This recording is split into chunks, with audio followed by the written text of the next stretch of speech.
తిరిగి బీసీఎన్ న్యూస్కి స్వాగతం.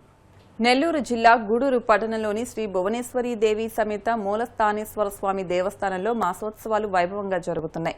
ఉత్సవాల్లో భాగంగా శివపార్వతులకు విశేష అలంకరణ, ప్రత్యేక పూజలు, మంగళ వాయిద్యాల నడుమ పల్లకీ సేవ ఘనంగా నిర్వహించారు. భక్తులు శివనామస్మరణ చేస్తూ స్వామి అమ్మవారిని దర్శించి తీర్థ ప్రసాదాలు స్వీకరించారు.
జరుగుతుంది.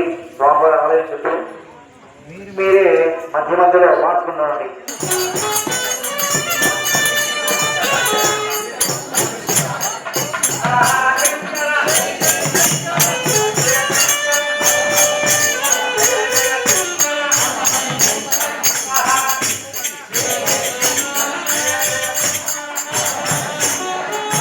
చెప్పు ఓం నమః శివాయ, ఓం నమః శివాయ, హర హర మహాదేవ్.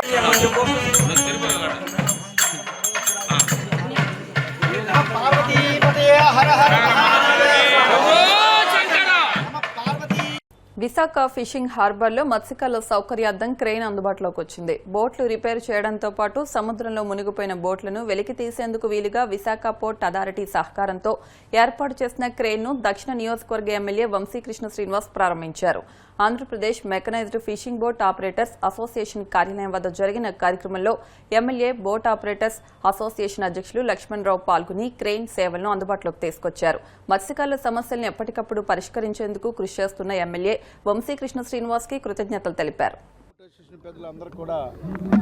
గత 2 సంవత్సరాలుగా మాకు క్రెయిన్ కావాలి, మేము ఏదైనా బోట్ని బయటికి తీసుకొని లేకపోతే లోపల దించాలన్నా లేకపోతే ఏదైనా రిపేర్ వచ్చినా కూడా చాలా ఇబ్బందులు పడుతున్నాం. కాబట్టి మాకు క్రెయిన్ కావాలని చెప్పేసి అడగడం జరిగింది. దానికి అనుకూలంగా నేను పోర్టు అధికారులతో చెప్పడం జరిగింది. నేను చెప్పిన వెంటనే పోర్టు అధికారులు చైర్మన్ గారు కానీ, డిప్యూటీ చైర్మన్ గారు కానీ, సిఎంఈ గారు కానీ, ఎఫ్ఎన్సీ గారు కానీ లేకపోతే అందరూ కూడా సానుకూలంగా స్పందించి వెంటనే ఇది ఏర్పాటు చేశారు. వాళ్ళకి పోర్టు అధికారులకు ప్రత్యేకంగా ధన్యవాదాలు. ఇంకా పోర్టుకు సంబంధించిన కొన్ని వర్కులు కూడా పెండింగ్ ఉన్నాయి. అతి త్వరలోనే ఆ వర్క్, సివిల్ వర్కులు కానీ ఆక్షన్ హాల్ వర్క్ కానీ అతి త్వరలోనే కంప్లీట్ చేస్తామని చెప్పడం కూడా జరిగింది. ఇది ఒక మోడల్ హార్బర్గా తయారు చేస్తామని కూడా పోర్టు వాళ్ళు నాకు హామీ ఇవ్వడం జరిగింది.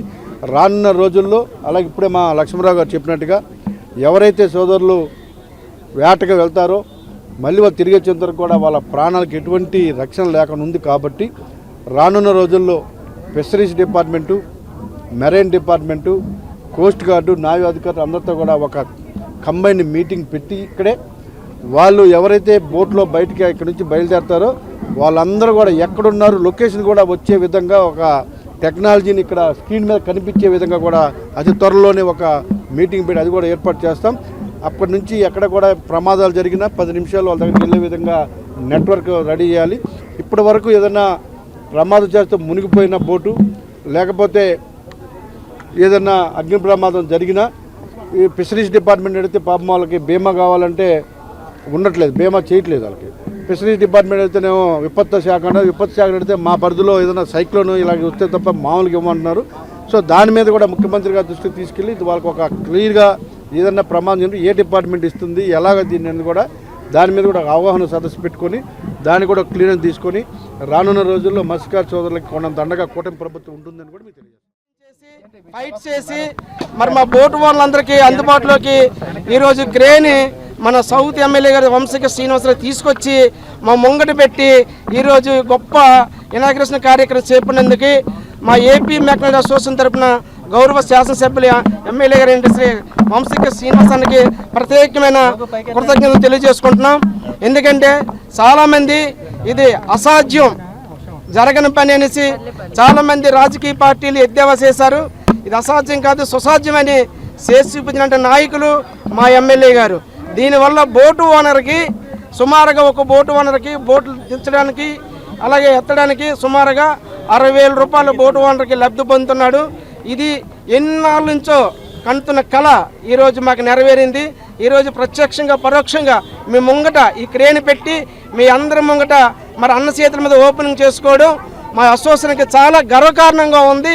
అంతేకాకుండా ఇటీవల కాలం జరిగిన మరి మా మత్స్యకార సోదరులు 6 గల్లంత అయిపోతే దాన్ని కూడా మరి ఎమ్మెల్యే గారి దగ్గరండి వారందరికీ సకాలంలో ఒక్కొక్కరికి 15 లక్షల రూపాయలు చెక్ ఇచ్చిన ఘనత మా ఎమ్మెల్యే గారిని సందర్భంగా తెలియజేస్తున్నాం.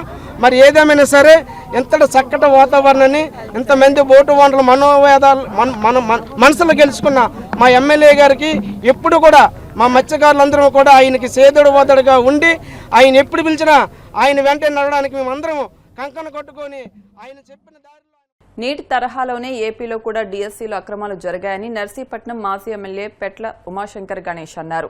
సాక్ష్యాధారాలతో సహా జగన్ ఆ అక్రమాలను బయటపెట్టారన్నారు. డీఎస్సీ అక్రమాలకు నైతిక బాధ్యత వహిస్తూ మంత్రి లోకేష్ రాజీనామా చేయాలని ఆయన డిమాండ్ చేశారు. అందరికీ నమస్కారం అండి. నీటి అక్రమాలకు బాధ్యత వహిస్తూ ఈరోజు కేంద్ర విద్యాశాఖ మంత్రి మరి రాజీనామా చేసిన సంగతి అందరం కూడా చూసాం. అయితే జాతీయ స్థాయిలో ఏదైతే నీటి అక్రమాలు ఎంత తీవ్రమైనవో అదేవిధంగా ఆంధ్రప్రదేశ్ రాష్ట్రంలో కూడా లక్షలాది మంది విద్యార్థుల యొక్క భవిష్యత్తుతో ముడిపడిన ఈ డిఎస్సి అక్రమ ఆరోపణలు కూడా అంతే తీవ్రమైనవి. ఈ మధ్య చూసాం మన గౌరవ రాష్ట్ర వైఎస్ఆర్ కాంగ్రెస్ పార్టీ అధ్యక్షుడు వై జగన్మోహన్ గారు ఏదైతే ఆంధ్రప్రదేశ్ రాష్ట్రంలో డిఎస్సిలో ఏ విధమైన జరిగినాయో అక్రమాలు జరిగినాయో ఆధారాలతో సహా ప్రజల ముందు కూడా పెట్టిన సంగతి చూసాం అందరం కూడా. అయినప్పటికీ కూడా ఏమాత్రం కూడా ఈరోజు ఈ రాష్ట్ర ముఖ్యమంత్రి చంద్రబాబు గారు కానీ ఏదైతే విద్యాశాఖ చూస్తున్నారో నారా లోకేష్ గారిని ఏమాత్రం పట్టించుకోకుండా మరి ఏ విధంగా ఉన్నారో మనందరం కూడా చూడడం జరుగుతుంది. అయితే ముఖ్యంగా ఈరోజు మధ్యాహ్నం చూసాం ఏదైతే కేంద్ర మంత్రి గారు రాజీనామా చేసిన సంగతి అందరం చూసాం. మరి ఒకటే అడుగుతున్నా, ఈరోజు ఏదైతే ఈ ఆంధ్రప్రదేశ్ రాష్ట్రంలో తెలుగుదేశం పార్టీ ఉందో అది ఎన్డీఏతో భాగస్వామ్యం ఉంది. అయితే ఈ నీటి అక్రమాల విషయంలో మరి విద్యార్థుల ఆందోళన దృష్టిలో ఉంచుకొని కేంద్ర మంత్రి రాజీనామా చేశారు. మరి అదే ఫార్ములా ఇక్కడ ఆంధ్రప్రదేశ్ రాష్ట్రంలో ఎందుకు వర్తించిందని చెప్పి అడుగుతున్నా. ఎందుకు నారా లోకేష్ ఏదైతే భాగస్వాములు ఉన్నారో ఎన్డీఏ భాగస్వాములు ఉన్నారో ఈ నారా లోకేష్ విద్యాశాఖ మంత్రిగా ఎందుకు రాజీనామా చేయాలని చెప్పి మీ ద్వారా అడగడం జరుగుతుంది. అయితే అందుకనే డిమాండ్ చేస్తున్నాం, ఏదైతే ఈ నారా లోకేష్ విద్యాశాఖ మంత్రి ఉన్నారో ఎప్పుడు రాజీనామా చేస్తారని చెప్పి మీ ద్వారా అడగడం జరుగుతుంది. ఎందుకంటే డిఎస్సిలో భారీ అక్రమాలు కానీ అలాగే అవుట్ సోర్సింగ్ ఉద్యోగికి టాప్ ర్యాంక్ రావడం కానీ మనందరం కూడా చూడడం జరిగింది. స్పోర్ట్స్ కోటాలో మరి పరీక్ష రాయకుండానే ఉద్యోగాలు వచ్చాయి. అంటే ఇలాగ అనేక అక్రమ ఆరోపణలు వచ్చినప్పటికీ కూడా ఏ మాత్రం కూడా సిబిఐ ఎంక్వైరీ ఎందుకు వేయలేదని చెప్పి మీద అడగడం జరుగుతుంది. అందుకనే అక్కడ కేంద్ర మంత్రి ఏ విధంగా రాజీనామా చేశారో ఇక్కడ కూడా ఆంధ్రప్రదేశ్ రాష్ట్రంలో ఏదైతే విద్యాశాఖ చూస్తున్నారో నారా లోకేష్ కూడా రాజీనామా చేయాలని చెప్పి డిమాండ్ చేస్తున్నాం. ఎట్టి పరిస్థితుల్లో కూడా మరి ఏదైతే డిఎస్సిలో అక్రమాలు జరిగినాయో దానికి బాధ్యత వహిస్తూ మరి విద్యాశాఖ మంత్రి నారా లోకేష్ రాజీనామా చేయాలని చెప్పి మీ ద్వారా తెలియపరుస్తూ నమస్కారాలు తెలుపుకుంటున్నాను. వార్తలు ముగించే ముందు ముఖ్యాంశాలు మరొకసారి.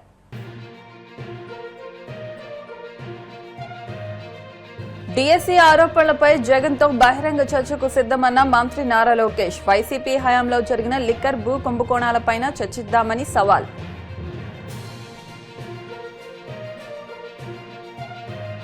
ముఖ్యమంత్రి సహాయ నిధి పేదలకు వరమన్న ఎమ్మెల్సీ పిడుగు హరిప్రసాద్. మంగళగిరి జనసేన కార్యాలయంలో 15 మంది లబ్ధిదారులకు 12.78 లక్షల విలువైన సీఎంఆర్ఎఫ్ చెక్కులు అందజేత. కేంద్ర నివేదికలు కాగ్ లెక్కలతో చంద్రబాబు నేతృత్వంలోని కూటమి ప్రభుత్వ వైఫల్యాలు బట్టబయలయ్యాయి. మాజీ మంత్రి కురసాల కన్నబాబు ధ్వజం. వాడపల్లి వెంకన్న ఆలయంలో ప్రత్యేక పూజలు, మంగళ వాయిద్యాల నడుమ శ్రీ స్వామి అమ్మవార్లకు మేలుకొలుపు సేవ, ఈశ్వరి లక్ష్మీ హోమం. ఈ వార్తలు ఇంతటితో సమాప్తం. మరిన్ని వార్తల కోసం BCN digital YouTube channel, Facebook page ని ఫాలో అవ్వండి. అప్డేట్ వార్తల కోసం ప్లీజ్ సబ్స్క్రైబ్.